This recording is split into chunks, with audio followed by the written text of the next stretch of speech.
Hey everybody, how's it going, Todd the Cheap Drums guy. Well, from my last video I said I was going to wait a week before I showed you the finished result on my last staining effort with my Sound Percussion Labs drum set.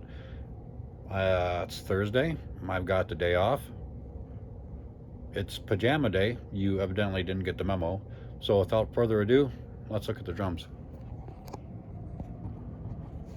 Now, this had turned out nothing like I originally had planned. The drums were supposed to match that Sound Percussion snare drum that I got. Well, not with the black, but with the turquoise above it. A little bit of blue. I went with a much lighter shade, as you saw, which was Antique Aqua or Vintage Aqua by Varathane. And unfortunately I bought the wrong stain. I really didn't pay that much attention to what I was doing. I just went with the color, but it was an oil-based stain. I don't like working with oil-based stains as much. I like the water-based ones. It's easier to blend in and move around, but I still like the finished results. And if you notice, I don't have my regular drum badges on there. I instead bought these three-dimensional stickers that are called, oddly enough, thickers, because they're thick stickers. So I ended up using those instead. It's kind of cheesy, but it looks pretty good, I thought. So what the heck. But it is a lighter color, and I'm quite pleased with it. It's a different look. And the way I had rubbed the stain in there, I wanted to give it, it's not perfect, and it's not meant to be. It's more of an, I wanted more of an antique look with the way the stain went in. And it looks like it's a weathered appearance. Like these are an old set of drums, which is fine and dandy. To each his own, I guess. Now, believe it or not, after I got the set up, I haven't tuned anything up at all.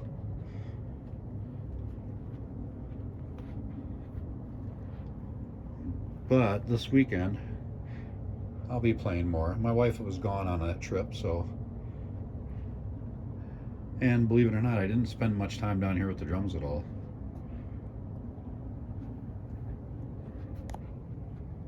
But it didn't have any issues putting everything back together. However, I did break one of the screws holding on one of the lugs on the bass drum, which is to be expected. I mean, putting them on, taking them off, you're bound to get one of those now and again. But this time, instead of using power drills, I did everything with a screwdriver by hand.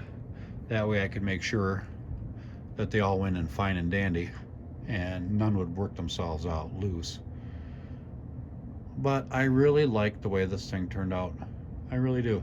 More so than Candy Stain. And before you say anything, Candy Stain is not the configuration that's going to remain in. As you can see, there she is right there. Yeah, it looks different. However, she's not going to remain that way. This spring, when the weather warms up and I can actually take a table outside the garage and do it outside, she is going to receive a black satin paint. It's just too, how do I say it? That striped effect is just too much, I think, for me. And although I think it does look attractive, it's just too much. So she will be black once more, but in a satin finish. But this is how the Sound Percussion Lab kit turned out. I think it's quite beautiful. And I probably should change the bass drum sticker. And I thought about, since the colors are much lighter now, more of a pastel or more of a weathered cottage appearance, that maybe I should get a white front bass drum head, or even a calf tone one, who knows. Just, it'd probably make the drum set stand out a little bit more. But on the hoops, as you can see, Now there was a wrap around the inlays of the hoops. It was gloss black as well. And I wanted to do something different. And I asked my wife when she was out running errands one day to pick up a can of copper spray paint, or gloss copper. Well, what she ended up getting was called rose gold metallic. And that's what I wanted to do. That's what I did the inlay with. I originally wanted copper, but I like the rose gold also.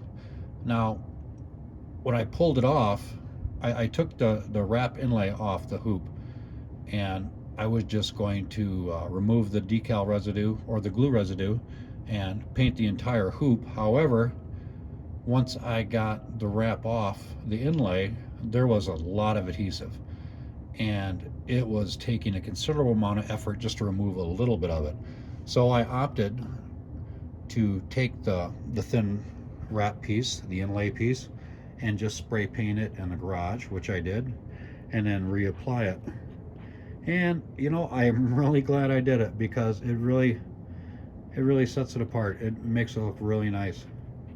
Granted, I think maybe the whole hoop would have looked better to do it in, but it is what it is.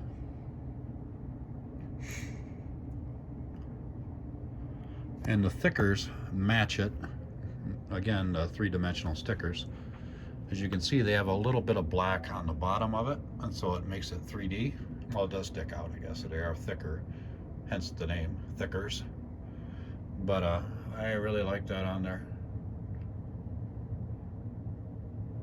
Yeah, I'm quite happy, quite pleased with the way it turned out. Granted, it's not to everyone's taste, of course. I prefer a solid dark color. I do like the black drums, but you know, this was inexpensive, and it makes me feel like I have a completely brand new drum set. But more purchases are coming down the line. I do have that bonus I am expecting, and I'm still struggling with what to do with it. And there is that Premier Cabria set that Guitar Center has used in Pasadena, California, that I really want. But I'm thinking to myself, do I really need another set of drums?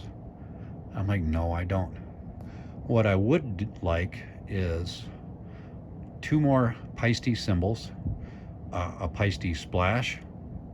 I got a good deal coming up on a set of Paiste 2002 Splash, and I also want a PSXT Paiste Trash Crash, and that'll fill out and finish my cymbals for this set.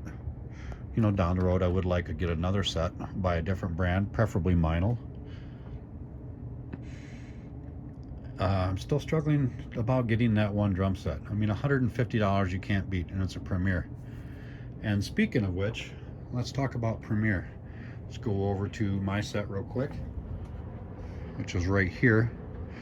Now, I did find somewhere online,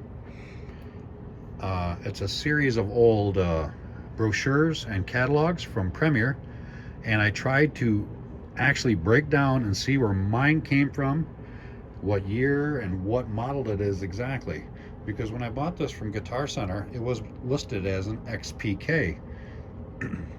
However, Premier XPKs usually came in lacquered finish, and this is a wrap. It's a steel gray wrap, so I don't believe this is an XPK.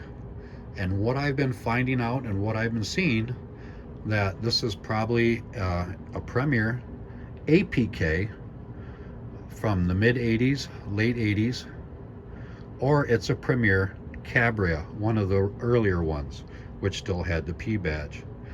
Again, I'm still trying to find out more information. I should join one of the drum forums so I could get a better idea. But the wrap, the color of the wrap, I cannot find listed anywhere. So this might have been a special little edition, or just, I don't know. So it's difficult. Premier stuff is difficult to date and change. But that is my Sound Percussion Lab kit, and I haven't came up with a name for it yet in this new configuration. But anyways, I'm Todd, the Cheap Drums Guy, and you people have a great weekend.